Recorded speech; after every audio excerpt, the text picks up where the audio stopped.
धरतीपुत्र कहे जाने वाले किसान आए दिन किसी न किसी समस्या से घिरे रहते हैं। कभी नकली बीज हो, नकली खाद हो, कभी प्राकृतिक आपदा हो।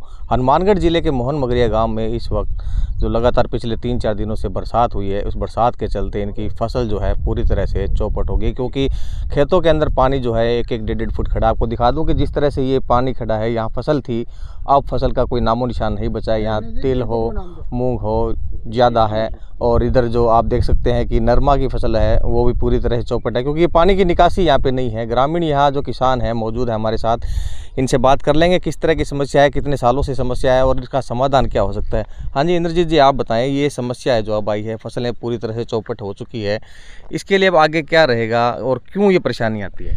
ये क्या है, ये जो एरिया है ना, वो वाटर लॉगिंग या सबसे नीचा एरिया है। दोनों साइड ऊंची है और ये नीचा एरिया, इसकी वजह से सारा पानी यहाँ इकट्ठा होता है और उसकी वजह से सारी ये फसलें नष्ट हो गई। जैसे यहाँ पर अभी गेहूँ, इस क्या नाम, नरमा, मूंग, बाजरी, तिल और जो भी फसलें थी सारी की सारी नष्ट होगी। अब ये जो डाणिए गए हैं यहाँ, कब इसमें 20-30 डाणियाँ हैं जिनमें 4-4 फुट पानी खड़ा है। इनका न तो स्कूल जा सकते इनके बच्चे, न कोई, सारे रास्ते इनके बंद हो चुके हैं। तो इसका समाधान क्या है? तो लंबे समय से समस्या आप बता रहे हैं, जिस तरह से समाधान क्या रहेगा? कोई समस्या का भगवान ही है इसका समस्या का समाधान।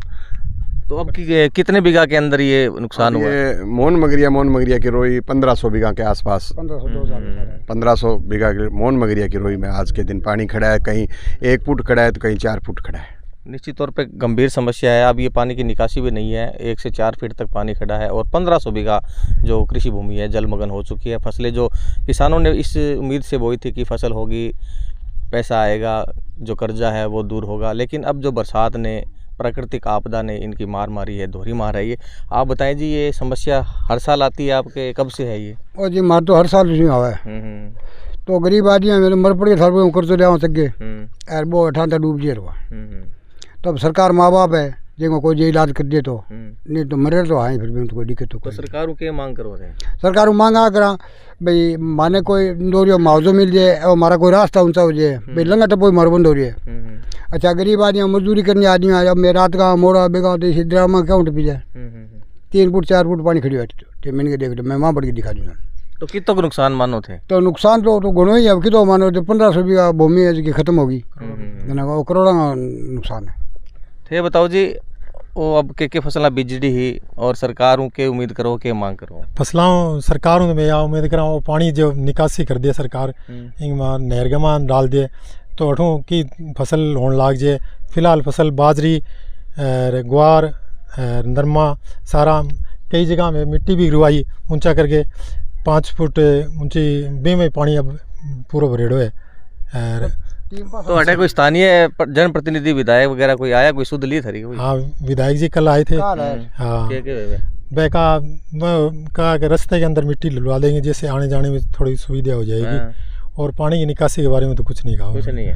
हाँ, तो पानी की निकासी का समाधान के लिए अभी तक कोई रास्ता नहीं निकल गया है, क्योंकि मेन समस्या कई बार कोशिश की गई लेकिन अभी इसका समाधान नहीं निकल पाया है। बरसों से समस्या है, हर वर्ष इनके सामने ये समस्या खड़ी हो जाती है। फसलें जो कर्जा लेकर बोई जाती है, उम्मीदें की जाती है फसल होगी, बढ़िया होगी, लेकिन जब बरसात आती है, प्राकृतिक आपदा आती है, तो ऐसे में इनकी फसलें पूरी तरह से नष्ट हो जाती है। आपको बता दूं कि ये आप देख सकते हैं जो नरमा की फसल है, प्लस जो यहाँ ढाणियाँ बनी हुई है, इन ढाणियों के अंदर लोग कैद हो चुके हैं, क्योंकि आने जाने का रास्ता भी नहीं है और जो छोटे बच्चे हैं वो स्कूल भी नहीं जा सकते। ऐसे में अब समस्या जो है काफ़ी गंभीर है। आप दूर दूर तक देखिए कि जो पानी खड़ा है, इस पानी के अंदर फसल बोई गई थी, लेकिन अब फसल का कोई नामो निशान है, आप देख सकते हैं। और इस पानी के चलते ये फसलें पूरी तरह से बर्बाद हो चुकी है और यहाँ कोई समाधान इसका नज़र नहीं आ रहा है। और भी यहाँ युवा किसान हैं, आपसे भी बात कर लेंगे कि आप बताएं कितने टाइम से बरसात जारी है और कितना नुकसान हो गया आपके गांव को?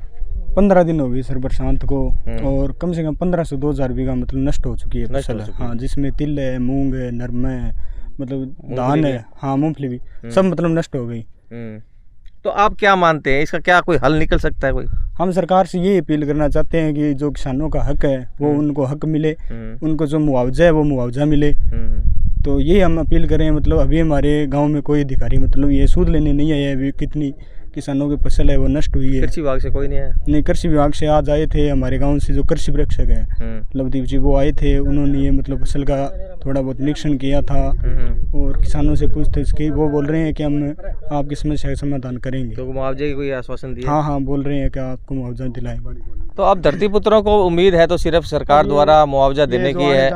ये आप देख ले, जो रास्ता ही है, आप देखिए बच्चे, ये रास्ता था, ये सड़क बनाया हुआ था कच्चा रास्ता, लेकिन जो पानी आया बरसात का, ये रास्ता भी पूरी तरह से बह गया है। ऐसे में अब इनके सामने ये भी मुसीबत है कि घर तक कैसे पहुंचा जाएगा, अपने खेतों तक कैसा पहुंचा जाएगा, और फसल जो है वो पूरी तरह से बर्बाद हो चुकी है। ऐसे में कह सकते हैं कि किसानों पर दोहरी मार पड़ी है और अभी तक इनकी बस एक आस बची है, सरकार से ये आस है कि जो फसलें नष्ट हुई है, जो उनके खराबा हुआ है, उसका कहीं ना कहीं सरकार मुआवजा दे, उन पर जो मरहम का काम कर सकती है वो सरकार कर सकती है। हालांकि जनप्रतिनिधि आए जरूर है, लेकिन इसका समाधान नहीं है, तो उसका आना या ना आना बराबर है। आश्वासन जरूर दिया गया है कोई ना कोई समाधान निकालेंगे, लेकिन काफ़ी लंबे वर्षों से ये समस्या है, क्योंकि ये जो ढलान के अंदर है, इधर से भी पानी आ रहा है, दूसरी ओर से भी पानी आ रहा है, यहाँ पानी इकट्ठा होता है और इनकी फसलें हर बार चौपट होती है। तो सरकार को देखना होगा कि इन किसानों के लिए क्या किया जाए और क्या इनका समाधान हो सकता है कि ये पानी यहाँ इकट्ठा ना हो और इनकी फसलें हर बार बर्बाद ना हो। देखना होगा कि इनकी आवाज़ के बाद में, इनकी मांग के बाद में सरकार इनकी क्या सुध लेती है और कितना इनको मुआवजा मिल पाता है।